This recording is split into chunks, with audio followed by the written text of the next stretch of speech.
അങ്ങനെ ഏറെ നാളത്തെ ആഗ്രഹത്തിന് ശേഷം ഞാനും എമീഷും ഗോട്ടിറ്റിൽ എത്തിയിരിക്കുകയാണ്. എന്താ ഞങ്ങൾക്ക് ഇവിടെ കാര്യം എന്നല്ലേ? വീട്ടിൽ നിന്ന് ഇറങ്ങുമ്പോൾ ഒറ്റ ലക്ഷ്യം മാത്രമേ മനസ്സിലുണ്ടായിരുന്നുള്ളൂ. ചില ആഗ്രഹിച്ച സാധനങ്ങൾ കൈ കിട്ടാൻ പോകുന്നതിന് മുമ്പുള്ള ഒരു സന്തോഷം ഉണ്ടല്ലോ, ആ ചെറിയൊരു സന്തോഷത്തിലാണ് ഞാനിപ്പോ. അത് നിങ്ങളായിട്ട് ഷെയർ ചെയ്യാനും കൂടിയിട്ടാണ് ഞാനിവിടെ വന്നിട്ടുള്ളത്. എമീഷ് ഇവിടുത്തെ സ്ഥിരം കസ്റ്റമർ ആട്ടാ.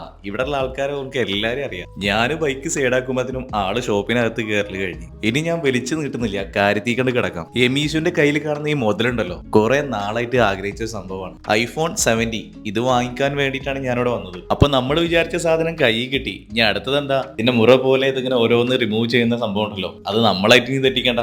അത് അതുപോലെ തന്നെ നടത്തി. ഞാൻ പതുക്കെ എടുക്കുന്നത് കണ്ടിട്ടാ തോന്നുന്നുണ്ട് എമീഷു അപ്പണ്ട് മാർക്ക് ഞാൻ എടുത്ത് കാണിച്ചു തരാൻ പറഞ്ഞിട്ട് അവൻ ഫോൺ കൈ പൊക്കി. പിന്നെ പറയണ്ടല്ലോ, പിന്നെ അവനായി കംപ്ലീറ്റ്. ഇതൊക്കെ എന്ത് എന്നുള്ള ഭാവത്തിൽ എമീഷിന്റെ പരിപാടികൾ അവിടെ തുടങ്ങി. ഫോൺ അവൻ എടുത്തപ്പോ ചെറിയൊരു പേടി ഉണ്ടായിരുന്നു താഴെ വീഴുമോ എന്നുള്ളത്. എന്നാലും അവന്റെ പണി അവൻ ഭംഗിയായിട്ട് തന്നെ ചെയ്ത്. അവസാനം നമ്മുടെ ഫോൺ ഇതേപോലെ കയ്യിൽ കിട്ടിയപ്പോൾ ആ ലോഗോ കൂടി കണ്ടപ്പോൾ ഞാൻ ഹാപ്പിയായി.